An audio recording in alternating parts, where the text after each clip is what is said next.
खरंच तुम्हाला सांगते, कलियुगच आहे बघा हे.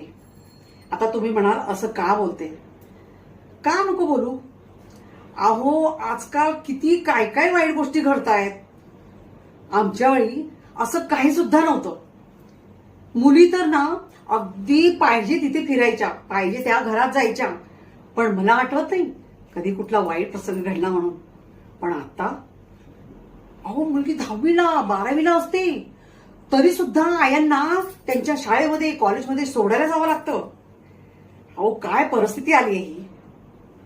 खरंच खूप कठीण आहे बघा, किमान मुलींसाठी तरी. मला काय म्हणायचंय की प्रत्येक आई वडिलांनी जसं मुलीला चांगले संस्कार देतात ना, अगदी त्याच बरोबरीने मुलांना सुद्धा त्याच पद्धतीने संस्कार दिले पाहिजेत.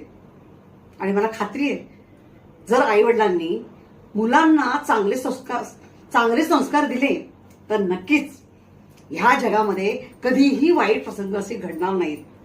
म्हणजे कसं, सगळ्यांच्या मुली बाळी सगळीकडे व्यवस्थित फिरतील.